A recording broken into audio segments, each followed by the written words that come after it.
नमस्कार साथियों, आप सभी का ज्ञानदायनी परिवार में मैं शांत मौर्य हार्दिक स्वागत करता हूं।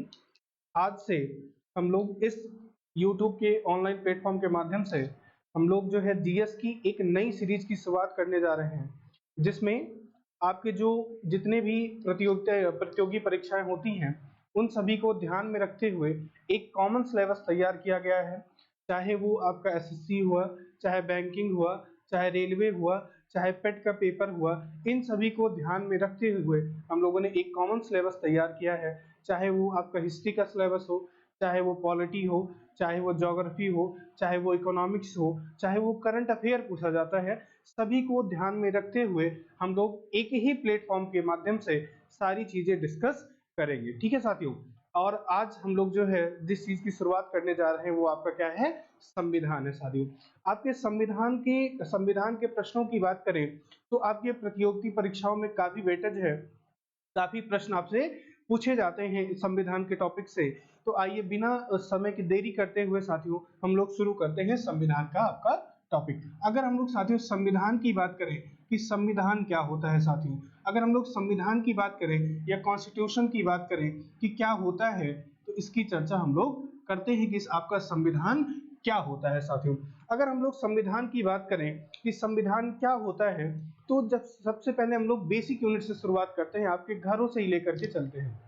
जैसे घर के उदाहरण देखें, घरों का उदाहरण देखें, तो घर में जैसे आपके क्या होते हैं साथियों, ये आपके घर में कुछ नियम होते हैं, कायदा होता है, कानून होता है। जैसे हम लोग देखें तो सब घर में से क्या होती है साथियों, सबकी जिम्मेदारी अलग अलग बटी हुई होती है। चाहे वो खाना बनाने की हुई, चाहे पैसों के मैनेजमेंट की बात हुई, चाहे पैसा कमाने की हुई, घर में कोई भी काम देखना है, तो साथियों सबका क्या होता है, अलग अलग काम बटा हुआ होता है।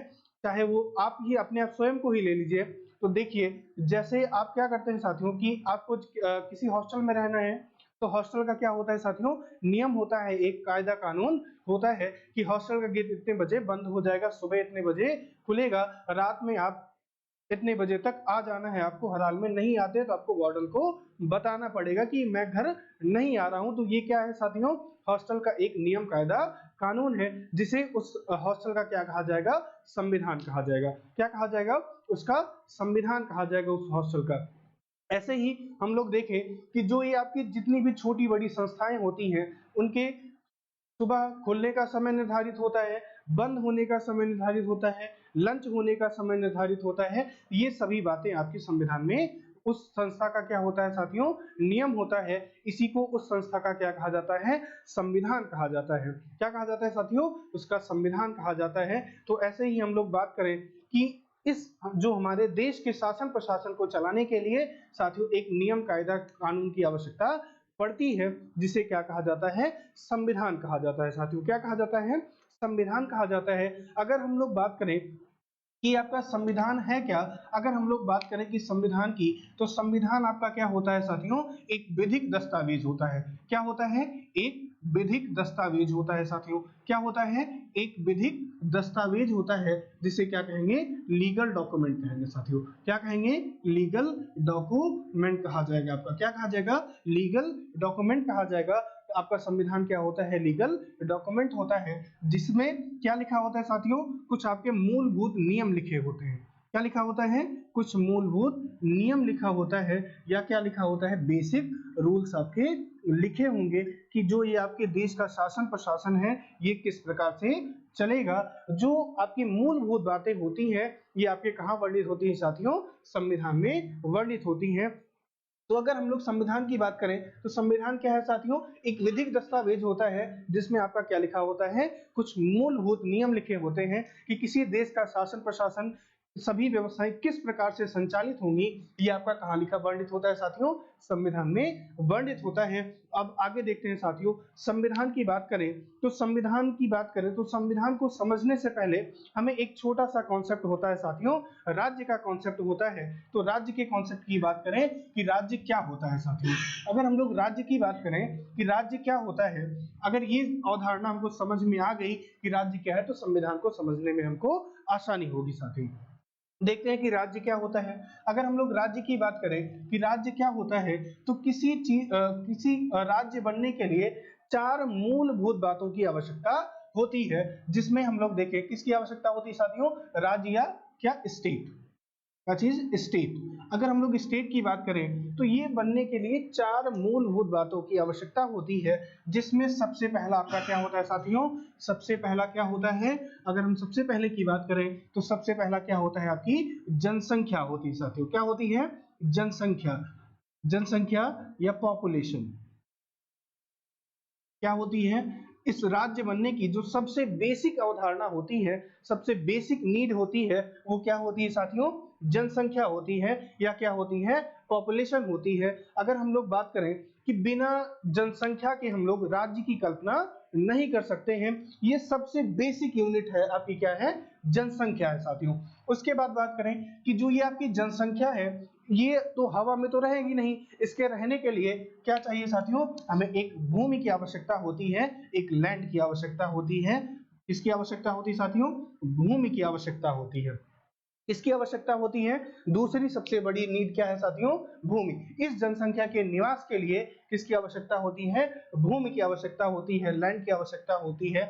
आगे हम लोग बात करें जो तीसरी यूनिट होती है, इसकी बात करें, जो तीसरी बात होती है राज्य के लिए, वो क्या होनी चाहिए, इस जनसंख्या और जो ये भूमि पर जो जनसंख्या निवास कर रही है, इसके रहने के लिए या इसके शासन प्रशासन के लिए एक सरकार की आवश्यकता होती है। क्या होती है साथियों, एक सरकार, या जिसे क्या कहते हैं, गवर्नमेंट कहते हैं। क्या कहते हैं साथियों, गवर्नमेंट कहते हैं। गवर्नमेंट की बात करें तो गवर्नमेंट क्या करती है साथियों, लोक कल्याण का काम करती है। किसका काम करती है, लोक कल्याण का काम करती है। इन जनसंख्याओं के लिए या इन लोगों के लिए लोक हित के क्या करती है साथियों, नियम बनाती है, जिसे क्या कहा जाएगा, सरकार कहा जाएगा। ठीक है साथियों, क्या कहा जाएगा, सरकार कहा जाएगा। और जो इस स्टेट में सबसे महत्वपूर्ण बात होती है इस सरकार के बारे में, कि ये जो सरकार है वो क्या होनी चाहिए साथियों, संप्रभु होनी चाहिए। क्या होनी चाहिए साथियों, संप्रभु होनी चाहिए, जिसे क्या कहा जाता है, इंग्लिश में सॉवरेन कहा जाता है। क्या कहा जाता है, सॉवरेन या क्या, संप्रभु। अभी देखते हैं कि संप्रभु का मतलब क्या होता है। एक बार पहले देखें कि जो भी ये क्या करेगी, इन चार बातों को फुलफिल करेगी, उसे हम लोग क्या कहेंगे, राज्य कहेंगे। और जो ये आप फिर से देख लीजिए, जनसंख्या, जनसंख्या के बाद क्या चाहिए साथियों, इन जनसंख्या के रहने के लिए भूमि चाहिए। भूमि के बाद किसकी बात करेंगे साथियों, इस भूमि पर इस या लोगों पर शासन प्रशासन करने के लिए या लोगों का हित करने के लिए क्या होनी चाहिए सरकार साथियों, सरकार होनी चाहिए। क्या होनी चाहिए, सरकार होनी चाहिए। फिर उसके बाद बात करें कि जो ये सरकार है वो क्या होनी चाहिए, संप्रभु होनी चाहिए। क्या होनी चाहिए, संप्रभु होनी चाहिए। आगे बात करते हैं कि ये जो संप्रभु है इसका मतलब क्या होता है, ये सरकार संप्रभु कैसी होगी, राज्य कैसे संप्रभु होगा, इसकी चर्चा हम लोग करें। तो देखा जाए कि जैसे संप्रभु का मतलब क्या होता है साथियों, संप्रभुता दो प्रकार की होती है। कितने प्रकार की होती है, दो प्रकार की होती है। एक क्या होती है, आंतरिक संप्रभुता। क्या होती है, आंतरिक संप्रभुता होती है। क्या होती है साथियों, आंतरिक संप्रभुता, या जिसे क्या कहते हैं हम लोग, इंटरनल सॉवरेनिटी कहा जाता है। क्या कहा जाता है, इंटरनल सॉवरेनिटी कहा जाता है। क्या कहा जाता है साथियों, इंटरनल सॉवरेनिटी कहा जाता है। आगे बात करें कि दूसरी बात क्या होती है साथियों, ये जो आपकी संप्रभुता होती है वो दूसरी क्या होती है, बाह्य संप्रभुता होती है। क्या होती है साथियों, बाह्य संप्रभुता आपकी होती है। क्या होती है, बाह्य संप्रभुता होती है, जिसे हम लोग क्या कहते हैं साथियों, एक्सटर्नल सॉवरेनिटी कहते हैं। क्या कहते हैं, एक्सटर्नल सॉवरेनिटी कहा जाता है। क्या कहा जाता है, एक्सटर्नल सॉवरेनिटी कहा जाता है। क्या कहा जाता है, एक्सटर्नल सॉवरेनिटी कहा जाता है। अब देखते हैं कि आंतरिक संप्रभुता क्या होती है और बाह्य संप्रभुता क्या होती है। अगर हम लोग बात करें आंतरिक संप्रभुता की, तो आंतरिक संप्रभुता का मतलब क्या है, कि जैसे हम लोग देखें कि जो ये आपके देश के आंतरिक जितने मामले होते हैं, जो इस राज्य के जितने भी क्या होंगे साथियों, आंतरिक मामले होंगे, इन आंतरिक मामलों में निर्णय लेने के लिए क्या हो, ये जो आपकी सरकार है वो क्या हो, स्वतंत्र हो, किसी दूसरे देश के दबाव में आकर के क्या ना करे, निर्णय न ले। तो ये क्या कहा जाएगा, उसे क्या कहेंगे साथियों, क्या कहा जाएगा, जो ये आंतरिक संप्रभुता है ये क्या होगी, जब देश के जितने भी इंटरनल मैटर होते हैं, जितने भी आंतरिक मामले होते हैं, इसमें क्या होना चाहिए साथियों, साथियों इसमें डिसीजन लेने के लिए क्या हो, मामलों में क्या होना चाहिए, सरकार डिसीजन लेने के लिए क्या हो, स्वतंत्र हो, तो उसे क्या कहा जाएगा, आंतरिक संप्रभुता कहा जाएगा। और बाह्य संप्रभुता की बात करें तो बाह्य संप्रभुता पर भी निर्भर होने के लिए, या बाह्य संप्रभुता की बात करें तो बाह्य संप्रभुता में दो बातें आती हैं। एक क्या आती है साथियों, एक क्या आती है, सबसे पहले आपकी सरकार की विदेश नीति कैसी होगी, विदेश नीति कैसे होगी, इसका डिसीजन क्या ले, ये आपकी सरकार स्वयं निर्णय ले, किसी दूसरे देश के दबाव में आकर के निर्णय न ले, तो ये क्या होगी, विदेश नीति, स्वतंत्र रूप से विदेश नीति हो, तो ये क्या कहलाएगी, बाह्य संप्रभुता कहलाएगी। दूसरी बात क्या होती है साथियों, कि जितने भी अंतरराष्ट्रीय संगठन है, क्या है, अंतरराष्ट्रीय संगठन है, इनके साथ आपके संबंध कैसे हैं, जितने भी अंतरराष्ट्रीय संबंध है, चाहे WTO हो गया, चाहे UN हो गया, चाहे WHO हो गया, इन सभी के साथ आपके संबंध कैसे होंगे, ये सरकार क्या करे, स्वतंत्र रूप से डिसीजन ले। यदि सरकार स्वतंत्र रूप से डिसीजन ले पा रही है तो उसे क्या कहा जाएगा, वो सरकार क्या होगी, आपकी संप्रभु होगी। क्या होगी साथियों, संप्रभु होगी। ठीक है ना, स्पष्ट हो गया होगा, या नहीं हो पा रहा है तो ऐसे समझिए। अगर हम लोग बात समझे कि आंतरिक संप्रभुता, तो अपने घर का एक उदाहरण ले लीजिए। एक घर में देखें कि घर में आज कौन सी सब्जी बनेगी साथियों, इसका डिसीजन हम लोग स्वतः ही ले पा रहे हैं, तो हम लोग क्या हैं, हमारा घर क्या है साथियों, संप्रभु है आंतरिक रूप से। लेकिन घर के जितने भी बाहरी मामले हैं, इन सभी में डिसीजन लेने के लिए यदि क्या है, हम लोग स्वतंत्र हैं, तो हम लोग क्या हैं, बाह्य संप्रभु हैं। जैसे क्या साथियों, यदि हम लोग बात करें कि जैसे किसी दूसरे के यहाँ से निमंत्रण आया है, अब हमें वहां जाना है कि नहीं जाना है, इसका डिसीजन क्या करें, हम स्वयं ही लें, किसी दूसरे पर निर्भर ना हो कि वो कहेगा तो जाएंगे, नहीं तो नहीं जाएंगे। तो हम लोग क्या होंगे साथियों, ये घर का क्या हुआ, बाह्य मामला हुआ। यदि घर के बाह्य मामलों में हम लोग डिसीजन लेने के लिए स्वतंत्र हैं, या स्वतंत्र रूप से निर्णय ले पा रहे हैं, तो हम लोग क्या है साथियों, बाह्य संप्रभु हैं। क्या है, बाह्य संप्रभु हैं। अब थोड़ी सी बात कर ले सरकार की। किसकी बात करें साथियों, सरकार की। तो सरकार का सबसे पहला काम क्या है साथियों, लोक कल्याण करना। क्या करना, लोक कल्याण करना। कौन करती है, सरकार करती है। ये जो है सरकार क्या है, राज्य का क्या है साथियों, एक टूल है। क्या है, एक टूल है, एक उपकरण है। राज्य क्या करता है, सरकार के माध्यम से लोक कल्याण का कार्य करता है। क्या करता है, राज्य क्या करता है, राज्य क्या है साथियों, सॉरी, क्या है, सरकार क्या है, राज्य का एक उपकरण है, जो क्या करता है, लोक कल्याण का काम करता है। अब देखिए हम लोग साथियों कि जो ये राज्य या सरकार है, इस सरकार के कितने अंग आपके होते हैं, सरकार कौन कौन सा काम करती है साथियों। अब देखा जाए आगे सरकार की बात करें, और आप लोग साथ में इसको नोट भी करते चलेंगे, जिससे क्या हो जाए, चीजें आपकी कॉपी में हो जाए। पेन और पेपर लेके आप लोग जरूर आइए, बैठिए। ठीक है साथियों, चलिए ठीक है। अब आगे देखा जाए कि जो ये सरकार होती है, ये सरकार कैसे काम करती है साथियों। अब हम लोग बात करें सरकार की, तो सरकार क्या है, तो देखा जाए तो सरकार के मुख्य रूप से 3 अंग होते हैं। क्या साथियों, सरकार, अगर हम लोग सरकार की बात करें, या जिसे क्या कहेंगे, गवर्नमेंट कहेंगे। क्या कहेंगे, गवर्नमेंट कहेंगे। तो अगर हम लोग गवर्नमेंट की बात करें तो इसके क्या होते हैं, 3 अंग होते हैं मेनली, या इसके 3 काम होते हैं। कैसे होते हैं, अभी उसको डिस्कस करेंगे। तो सबसे पहले बात करें तो सबसे पहले क्या आती है, विधायिका आती है। क्या आती है साथियों, विधायिका आती है, या जिसे क्या कहा जाता है, लेजिस्लेचर कहा जाता है। क्या कहा जाता है, लेजिस्लेचर कहा जाता है, विधायिका कहा जाता है। दूसरी बात करें, दूसरी क्या होती है साथियों, कार्यपालिका होती है। क्या होती है, दूसरी कार्यपालिका होती है, या जिसे क्या कहा जाता है, एग्जीक्यूटिव कहा जाता है।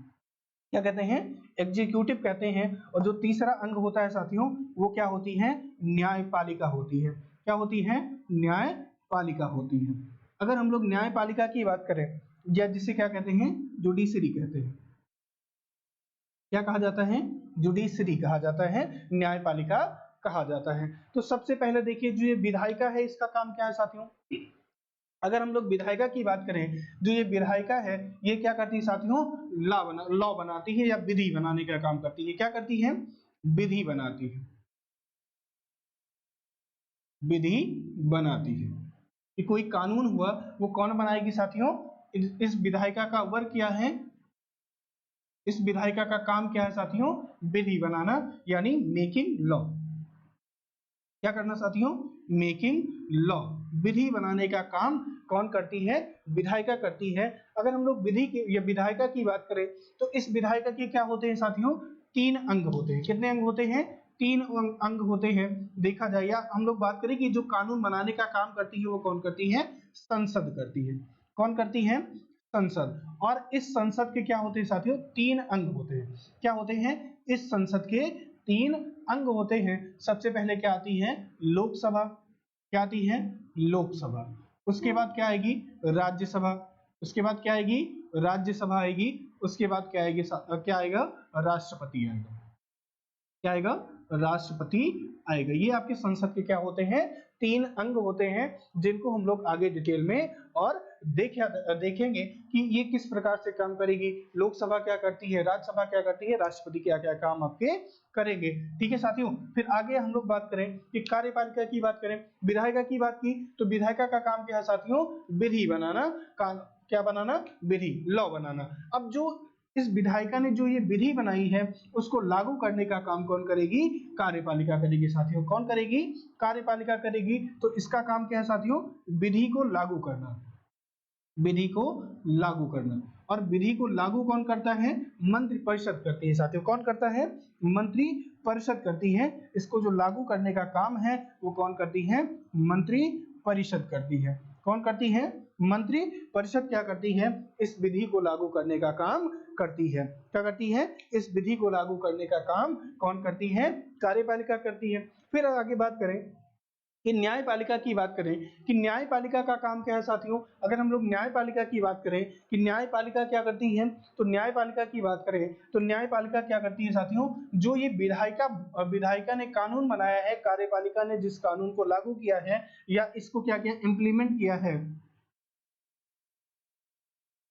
इम्प्लीमेंट किया है जिस कानून को, तो क्या करती है न्यायपालिका, इस विधि की जांच करती है, क्या ये विधि सही है कि नहीं सही है। तो क्या करती है, ये विधि की जांच करती है, विधि की जांच करती है। क्या करती है, विधि की जांच करती है, जिसे क्या कहा जाता है, न्यायिक पुनरावलोकन कहा जाता है। क्या कहा जाता है, न्यायिक पुनरावलोकन कहा जाता है। क्या कहा जाता है, न्यायिक पुनरावलोकन कहा जाता है साथियों। क्या कहते हैं, न्यायिक पुनरावलोकन कहते हैं। किसे कहते हैं न्यायिक पुनरावलोकन, जो ये विधि बनाई गई है इसकी क्या करती है साथियों, जांच करती है। क्या करती है, जांच करती है, जिसे क्या कहा जाता है, क्या कहा जाता है, न्यायिक पुनरावलोकन कहा जाता है। क्या कहा जाता है साथियों, न्यायिक पुनरावलोकन। और जो ये न्यायिक पुनरावलोकन है ये किस आधार पर करती है न्यायपालिका, तो जो ये न्यायपालिका करती है किस आधार पर करती है साथियों, संविधान के आधार पर इस विधि की जांच करती है। किसके आधार पर, संविधान के आधार पर, कॉन्स्टिट्यूशन के आधार पर क्या करती है विधायिका, सॉरी न्यायपालिका क्या करती है, संविधान की जांच करती है। क्या करती है, संविधान की जांच करती है।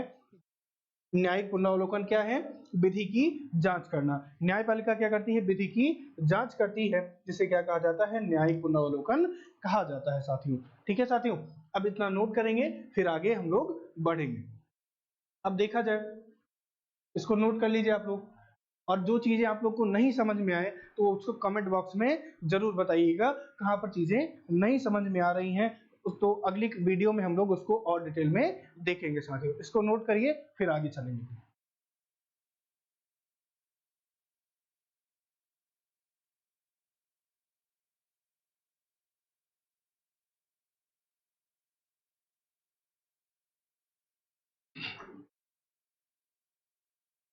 चलिए साथियों अब आगे देखा जाए।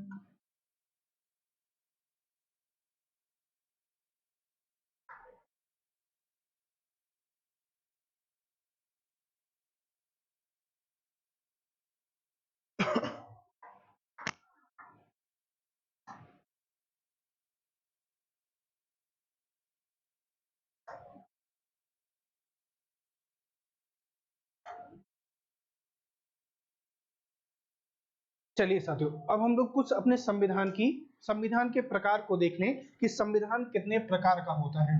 अगर हम लोग संविधान के प्रकार की बात करें कि संविधान कितने प्रकार का होता है तो उसको देखते हैं साथियों। टाइप ऑफ कॉन्स्टिट्यूशन, संविधान के प्रकार।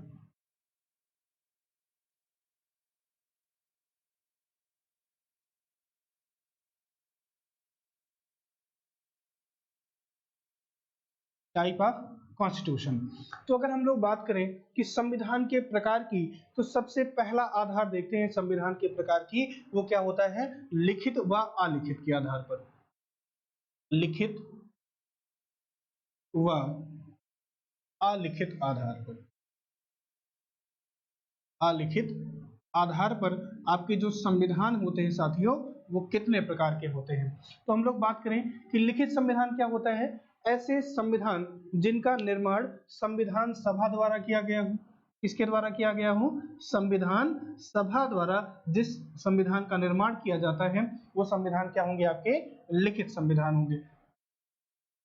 संविधान सभा द्वारा क्या हो, लिखित संविधान का निर्माण हुआ साथियों। किसका हुआ, संविधान सभा। जैसे हम लोग किसकी बात करें कि भारत देश की बात करें, भारत के संविधान की बात करें, तो भारत देश का संविधान क्या है साथियों, लिखित संविधान है। और ये क्या है,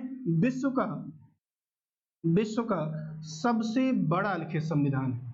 क्या है, विश्व का सबसे बड़ा लिखित संविधान वो किस देश का है, तो ये आपका क्या है साथियों, भारत देश का संविधान क्या है, विश्व का सबसे बड़ा लिखित संविधान है। और अब ये दुनिया की बात करें या विश्व की बात करें कि विश्व का सबसे पहला लिखित संविधान किस देश का है, सबसे पहला लिखित संविधान किस देश का है, विश्व का सबसे पहला लिखित संविधान किस देश का है, तो वो आपका क्या होना चाहिए जवाब, यूएसए होना चाहिए, अमेरिका होना चाहिए।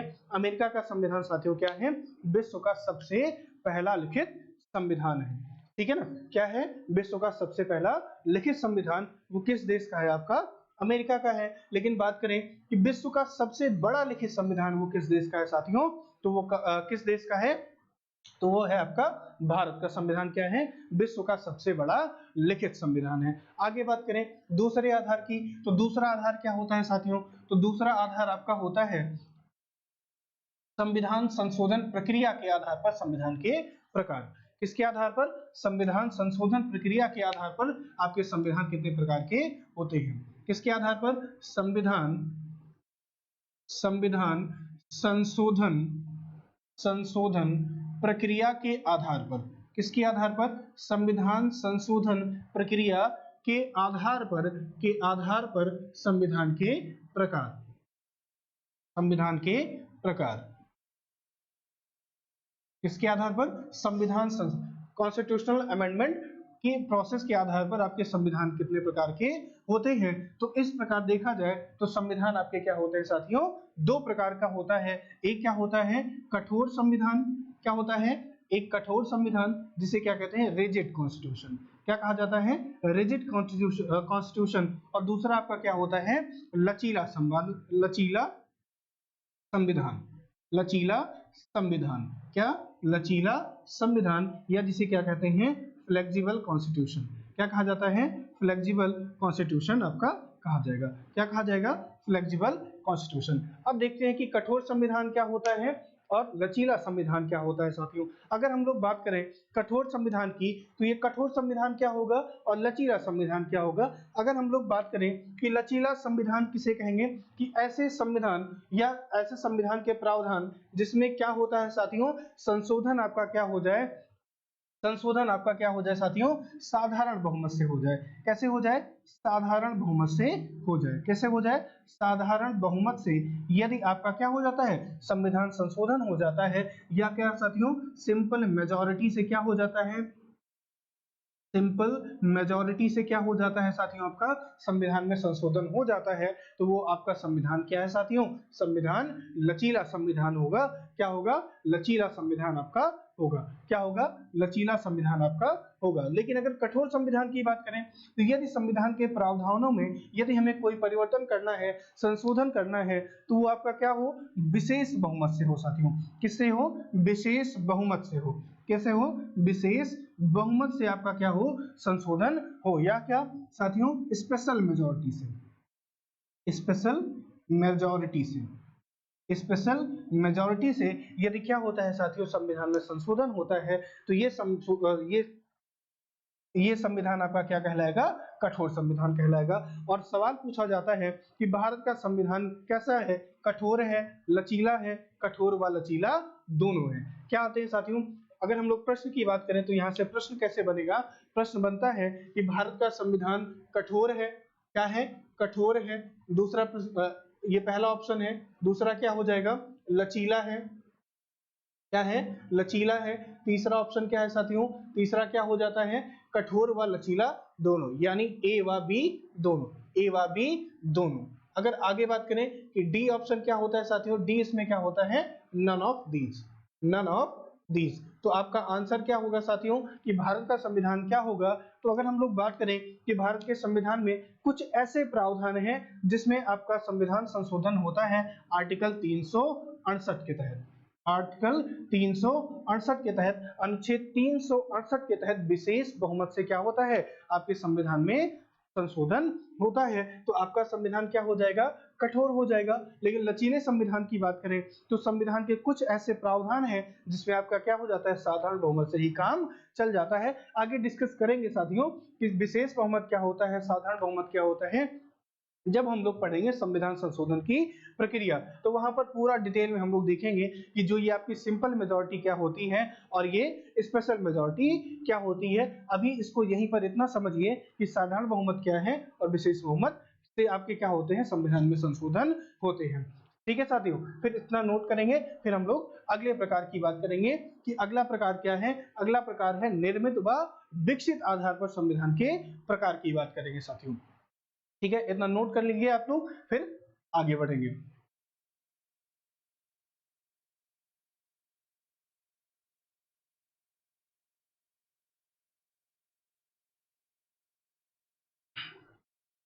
उम्मीद है साथियों आपने नोट कर लिया होगा, फिर आगे चलेंगे।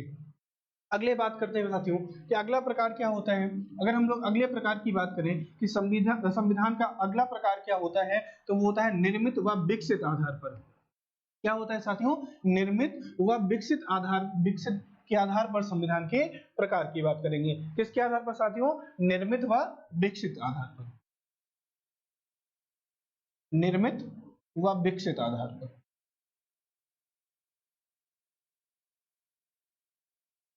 विकसित आधार पर, निर्मित व विकसित आधार पर के आधार पर आपके संविधान के प्रकार क्या होते हैं। अगर हम लोग बात करें कि निर्मित संविधान क्या होता है, तो ऐसे संविधान जिनका निर्माण संविधान सभा द्वारा किया गया हो, कुछ लोगों की बैठक हुई हो और उनके द्वारा क्या किया गया हो, संविधान का निर्माण किया गया हो। कॉन्स्टिट्यूशनल असेंबली द्वारा जिसका निर्माण हुआ है वो क्या कहलाता है, आपका निर्मित संविधान कहलाता है। लोगों के एक समूह इकट्ठा हुए हों और बैठ करके क्या लिखा गया हो, संविधान को लिखा गया हो, तो जिसे क्या कहा जाएगा, संविधान, निर्मित संविधान आपका कहा जाएगा।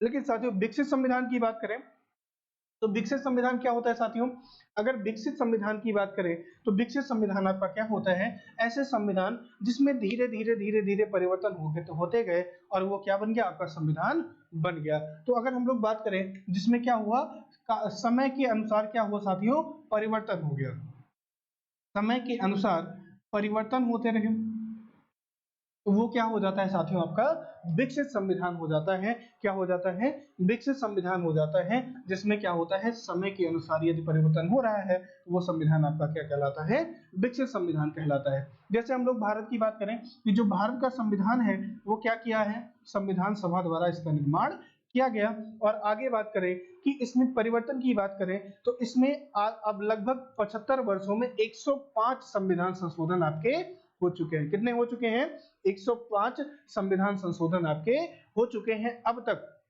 जब से हमारा संविधान लागू हुआ 26 जनवरी 1950 के बाद से अब तक लगभग कितने आपके संविधान संशोधन हो गए हैं, तो आपके कितने हो गए हैं साथियों, 105 संविधान संशोधन अब तक किए जा चुके हैं आपके संविधान में। कितने साथियों, 105 संविधान संशोधन आपका हो चुका है। तो अगर हम लोग बात करें कि भारत देश के संविधान को एक संविधान सभा द्वारा इसका निर्माण किया गया है और बात करें कि हमारे इस संविधान में धीरे धीरे परिवर्तन भी होते चले आ रहे हैं, इस वजह से हमारा संविधान क्या है साथियों, विकसित है। आपसे सवाल पूछा जाता है कि भारत देश का संविधान है निर्मित, विकसित, निर्मित व विकसित दोनों, और लास्ट में बात करेंगे चौथा ऑप्शन क्या होगा, नन ऑफ 20। तो हम लोग क्या लगाएंगे साथियों, निर्मित व विकसित, क्योंकि समय के अनुसार हमारे संविधान में क्या होता चला रहा है, धीरे धीरे परिवर्तन होते चले आ रहे हैं। तो इस वजह से हमारा संविधान क्या है साथियों, विकसित संविधान है। और निर्मित संविधान की बात करेंगे तो निर्मित संविधान क्या है, जिसका निर्माण साथियों क्या हुआ है, संविधान सभा द्वारा जिसका क्या हुआ है, निर्माण आपका हुआ है। ठीक है साथियों, इसको नोट करेंगे फिर आगे चला जाएगा।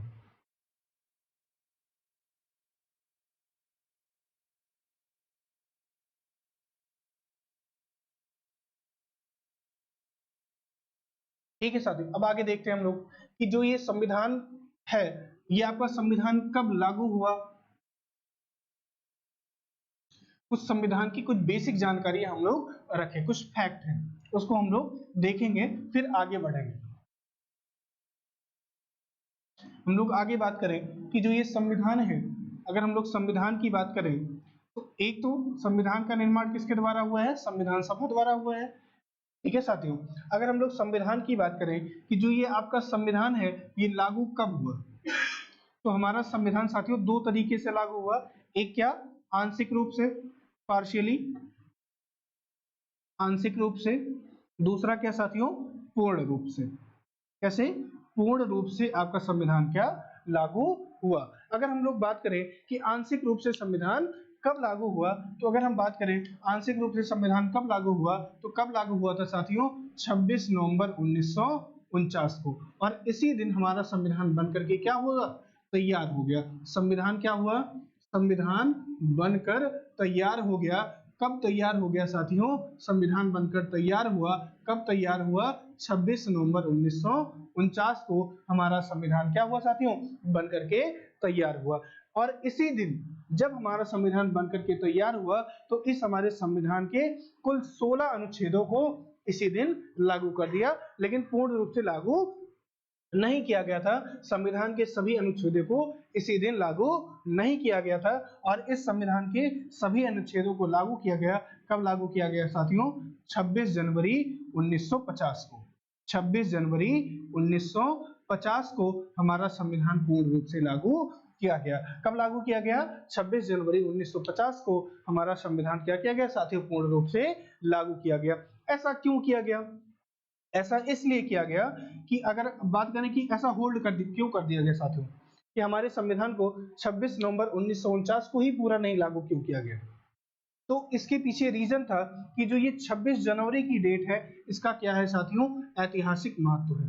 क्या है, ऐतिहासिक, क्या है साथियों, ऐतिहासिक महत्व है। ऐतिहासिक महत्व है इसका, क्या है साथियों, ऐतिहासिक महत्व है। कैसा महत्व है, चलते हैं इसको समझने के लिए पीछे, थोड़ा सा पीछे चलते हैं। अगर हम लोग बात करें कि दिसंबर 1929 की बात करें, कब की बात करते हैं, दिसंबर 1929 की बात करते हैं। इस दिन क्या हुआ था साथियों, अगर हम लोग बात करें कि इस दिन क्या हुआ था, कांग्रेस का क्या हुआ था साथियों, लाहौर अधिवेशन हुआ था। इस दिन क्या हुआ था, कांग्रेस का लाहौर अधिवेशन हुआ था। क्या हुआ था, लाहौर अधिवेशन। कब हुआ था साथियों, दिसंबर 1929 में क्या हुआ था साथियों, कांग्रेस का लाहौर अधिवेशन हुआ था। क्या हुआ था, कांग्रेस का लाहौर अधिवेशन हुआ था। आप लोग देखा होगा हिस्ट्री में कि 1885 जब कांग्रेस की स्थापना हुई, तो कांग्रेस ने क्या किया, अब प्रत्येक वर्ष अपने बैठकें बुलाई, ये अधिवेशन बुलाया। इसी सिलसिले में दिसंबर 1929 में बैठक हुई, और कहाँ हुई, लाहौर में हुई। तो इस वजह से इसको क्या कहा जाता है, कांग्रेस का लाहौर अधिवेशन कहा जाता है। और अगर बात करें कि इसमें अध्यक्ष कौन था, या इसकी अध्यक्षता किसने की, इसकी अध्यक्षता की थी पंडित जवाहरलाल नेहरू ने। किसने की थी, पंडित जवाहरलाल नेहरू ने। पंडित जवाहरलाल नेहरू ने क्या की थी साथियों, इसकी अध्यक्षता की। और इसमें डिसीजन लिया गया, क्या डिसीजन लिया गया, डिसीजन ये लिया गया कि आने वाले आने वाले अगले वर्ष, आने वाले अगले वर्ष के के प्रथम माह के अंतिम रविवार को, अंतिम रविवार को अंतिम रविवार को स्वतंत्रता दिवस मनाया जाएगा। स्वतंत्रता दिवस मनाया जाएगा। स्वतंत्रता दिवस मनाया जाएगा। क्या किया जाएगा साथियों? स्वतंत्रता दिवस मनाया जाएगा। अब देखते हैं कि अब 1929 के बाद कौन सी डेट आएगी साथियों? 1929 के बाद कौन सा वर्ष आएगा? 1930। और दिसंबर के बाद बात करें कि दिसंबर के बाद कौन सा महीना आएगा साथियों? जनवरी का महीना। कौन सा आएगा? जनवरी का। और जो अंतिम रविवार पड़ा था वो कब पड़ा था? 26 जनवरी 1930। इस बैठक में ये डिसीजन नहीं लिया गया था कि 26 जनवरी 1930 को बनेगी, ये बात की गई थी साथियों। क्या किया लिखा गया था कि आने वाला जो अगला वर्ष होगा यानी 1930 और जो प्रथम माह होगा यानी क्या होगा साथियों? जनवरी होगा। क्या होगा? जनवरी होगा। क्या होगा? जनवरी होगा। और जो अंतिम रविवार पड़ा था वो कब पड़ा था? 26 जनवरी 1930 को क्या पड़ा था? अंतिम रविवार पड़ा था इस माह का। इस वजह से इस दिन क्या मनाया गया? इस दिन क्या मनाया गया साथियों? स्वतंत्रता दिवस मनाया गया। क्या मनाया गया? कांग्रेस के द्वारा स्वतंत्रता दिवस मनाया गया। और सवाल पूछा जाता है किस नदी के किनारे मनाया गया? तो वो नदी थी आपकी क्या? रावी नदी। क्या थी? रावी नदी। शहर पूछा जाए तो क्या था आपका? लाहौर। नदी के किनारे पूछा जाए तो आपका क्या था? रावी नदी के किनारे क्या मनाया गया था साथियों? स्वतंत्रता दिवस मनाया गया था। सवाल बनता है कि कांग्रेस ने अपना पहला स्वतंत्रता दिवस कब मनाया? अपना पहला स्वतंत्रता दिवस कब मनाया? तो वो कब मनाया था साथियों? 26 जनवरी 1930 के दिन। प्रत्येक वर्ष क्या आती थी कांग्रेस, इसके बाद से स्वतंत्रता दिवस मनाना शुरू कर दी थी। अब आगे बात करें साथियों संविधान, एक बार फिर से देख लीजिए। संविधान की बात करें तो हमारा जो संविधान है ये क्या हुआ? आंशिक रूप से लागू हो गया 26 नवंबर 1949 के दिन। इसी दिन क्या किया? लगभग 16 अनुच्छेद, लगभग कितने साथियों? 16 अनुच्छेदों को इसी दिन क्या कर दिया गया था? लागू कर दिया गया था। लेकिन पूर्ण रूप से बात करें कि पूर्ण रूप से आपका संविधान कब लागू हुआ? 26 जनवरी 1950 को आपका संविधान पूर्ण रूप से लागू हुआ। क्यों ऐसा होल्ड किया गया था? इसका रीजन ये है कि जो ये 26 जनवरी की डेट है ये क्या है साथियों? महत्वपूर्ण थी, ऐतिहासिक इसका महत्व था। क्या महत्व था साथियों? कि कांग्रेस का क्या हुआ था? लाहौर अधिवेशन हुआ था जिसकी अध्यक्षता किसने की थी? पंडित जवाहरलाल नेहरू ने की थी। किसने की थी? पंडित जवाहरलाल नेहरू ने की थी। और इसमें यह निर्णय लिया गया था कि 26 जनवरी 1930 को क्या मनाया जाएगा? स्वतंत्रता दिवस मनाया जाएगा। और इस दिन प्रथम स्वतंत्रता दिवस मनाया गया। क्या मनाया गया साथियों? प्रथम स्वतंत्रता दिवस मनाया गया था। किसके द्वारा मनाया गया था? कांग्रेस के द्वारा प्रथम स्वतंत्रता दिवस आपका मनाया जाएगा। और इसकी अध्यक्षता किसने की थी? पंडित जवाहरलाल नेहरू ने की थी साथियों। फिर आगे बात करते हैं, इसको नोट करेंगे फिर आगे चलेंगे हम लोग। चलिए, उम्मीद है आप लोगों ने नोट कर लिया होगा। फिर आगे चलेंगे। अब आगे बात करते हैं साथियों।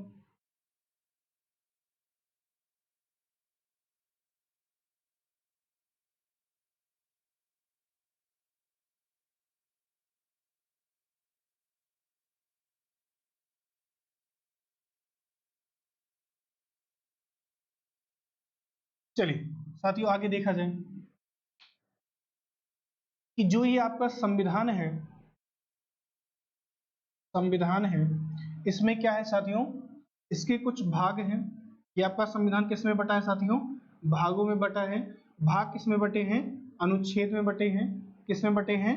अनुच्छेद में बटे हैं। और ये अनुच्छेद के बाद आपके क्या है संविधान में? कुछ अनुसूचियां हैं साथियों। क्या है? अनुसूचियां हैं।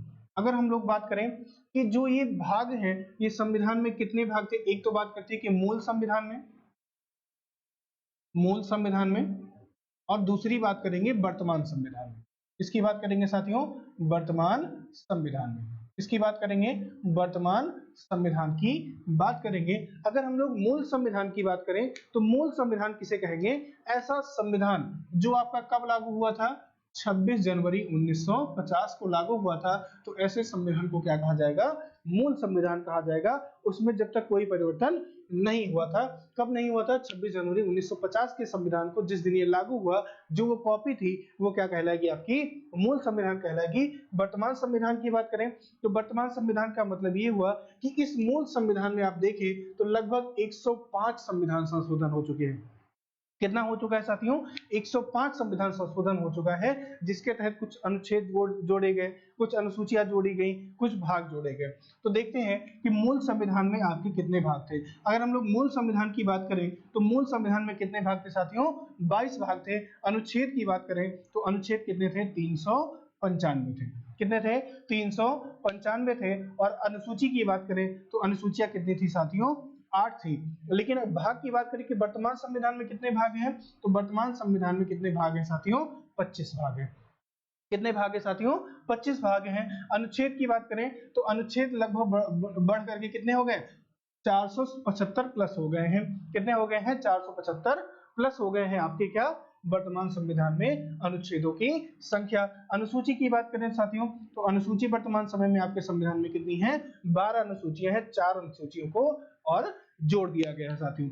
लेकिन आपके एग्जाम में प्रश्न पूछा जाए, आपके परीक्षा में प्रश्न आए, प्रश्न क्या आए साथियों कि मूल संविधान में भाग हैं, या ऐसे आए कि वर्तमान संविधान में भाग की संख्या है। वर्तमान संविधान में भाग की संख्या है या भागों की संख्या है। भागों की संख्या है। भागों की संख्या है। तो हम बात करें कि वर्तमान संविधान में जो भागों की संख्या है वो कितनी है। आपके ऑप्शन हो जाए ए, बी, सी, डी। ए में हो जाए आपका 25, एक हो जाए 24, एक क्या हो जाए 22, एक क्या हो जाए 23। ये आपके क्या हो साथियों? ऑप्शन हो।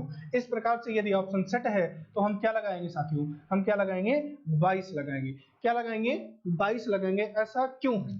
ऐसा क्यों है इसकी चर्चा करें हम लोग तो देखा जाए ऐसा इसलिए है। ऐसा इसलिए है क्यों साथियों? देखा जाए कि भाग जो जुड़े हैं वो आपके कौन से जुड़े हैं? एक भाग जुड़ा है साथियों क्या? भाग 4A। क्या जुड़ा है साथियों? भाग 4A।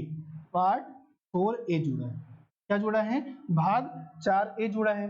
दूसरे भाग की बात करें साथियों तो क्या जुड़ा है आपका? पार्ट 9A जुड़ा है। भाग 9A जुड़ा है। फिर आगे बात करें 9 का जुड़ा साथियों, क्या जुड़ा है? 9 का। अगला जो भाग जुड़ा है वो भाग क्या जुड़ा है साथियों? आपका पार्ट 9B जुड़ा है। और जो अगला पार्ट जुड़ा है साथियों वो क्या जुड़ा है? पार्ट 14A या भाग 14A को आपको जोड़ा गया है। क्या जोड़ा गया है? भाग 14A को जोड़ा गया है। तो अगर हम लोग बात करें कि 22 क्या थे साथियों? आपके मूल संविधान में थे। क्या थे? 22 मूल संविधान में थे। और 4 क्या और जोड़ दिए, तब तो क्या हो जाना चाहिए साथियों? 26 होना चाहिए। क्या होना चाहिए? 26 होना चाहिए। लेकिन ऐसा नहीं है। ऐसा नहीं है। क्यों नहीं है? क्यों नहीं है साथियों? देखा जाए तो जो ये आपका भाग 7 है साथियों, क्या है? भाग 7 है। क्या है? भाग 7 है। इसको 7वें संविधान संशोधन द्वारा, 7वें संविधान संशोधन द्वारा इसको निरस्त कर दिया गया है साथियों। क्या कर दिया गया है? निरस्त कर दिया गया है। इस वजह से इस 26 में से क्या माइनस हो जाएगा? एक माइनस हो जाएगा तो क्या हो गया? 25। लेकिन 22 और 25 रहेगा तो क्या लगाएंगे साथियों? 22 लगाएंगे। ऐसा इसलिए आप देखो कि अभी जो अंतिम भाग है, जो अंतिम भाग है वो क्या है साथियों? भाग 22 ही है। क्या है? भाग 22 है। भाग आपके कैसे जुड़े हैं? 4A, 9A, 9B, 14 ऐसे नहीं जुड़ा है। 22, 23, भाग 22, भाग 23, भाग 24, भाग 25, भाग 26 ऐसे आपके भाग नहीं जुड़े हैं। भाग क्या जुड़े हैं साथियों? क्लॉज में जुड़े हैं। 4A, 9A, 9B, 14A ये आपके क्या है? भाग ये आपके जुड़े हैं। इनको और डिटेल में देखेंगे जब हम लोग भागों के बारे में पढ़ेंगे। ठीक है साथियों, क्या पढ़ेंगे? भाग के बारे में पढ़ेंगे। ऐसा अगर पूछ लिया जाए अनुच्छेदों के बारे में ही तो अनुच्छेदों में भी क्या लगाएंगे? 395 ही लगाएंगे। क्या लगाएंगे? 395 ही लगाएंगे। ऐसा इसलिए क्योंकि ये भी 96, 97 ऐसे नहीं जुड़ा है आपका। ठीक है ना? इसके भी क्या जुड़े हैं? इसके भी क्लॉज ही जुड़े हैं। इस वजह से ये क्या हो जाएगा साथियों? इस अगर रहता है 395 ऑप्शन में तो क्या लगाएंगे? 395 लगाएंगे। यदि आपका ये 395 नहीं होता है तो क्या लगाएंगे? 475 प्लस हम लगा सकते हैं। क्या लगा सकते हैं? 475 लगा देंगे। जो रहेगा वो लगा देंगे। ठीक है ना। लेकिन अगर बात करें भाग में भी 22 नहीं रहता है तो क्या टिक करेंगे, 25 टिक करेंगे, नहीं तो क्या टिक करेंगे साथियों, 22 ही टिक करेंगे। क्या टिक करेंगे, 22 ही टिक करेंगे। लेकिन अनुसूचियों के साथ ऐसा नहीं है, अनुसूची संख्या में बढ़ी है, अनुसूची 9 जोड़ी गई, अनुसूची 10 जोड़ी गई, अनुसूची 11 जोड़ी गई और अनुसूची 12 जोड़ी गई। आपसे पूछा जाए कि मूल संविधान में अनुसूचियों की संख्या है तो क्या बताएंगे, 8 बताएंगे। लेकिन क्या पूछा जाए आपसे कि वर्तमान समय में अनुसूचियों की संख्या क्या है तो क्या बताएंगे साथियों, 12 है। क्या है, 12 है। ठीक है साथियों, चलिए अब आगे देखते हैं। ये आपका क्या हो जाएगा, मूल संविधान में अनुसूची की संख्या क्या हो जाएगी, 8 हो जाएगी। ये संख्या में आपके बढ़े हैं 9, 10, 11 और 12 के रूप में, इस वजह से यहाँ पे ऑप्शन क्या लगाएंगे, 12 लगाएंगे यदि वर्तमान संविधान में पूछा जाए। लेकिन पूछा जाए कि मूल संविधान में आपकी कितने अनुसूचियां थी तो क्या लगाएंगे, 8 लगाएंगे। आज के लिए इतना ही रखते हैं, बाकी मिलेंगे साथियों नेक्स्ट क्लास में। और आप अपने सुझाव कमेंट बॉक्स में जरूर भेजिए और हमारे चैनल को जरूर सब्सक्राइब करिए। बाकी मिलेंगे साथियों नेक्स्ट वीडियो में, तब तक के लिए जय हिंद साथियों।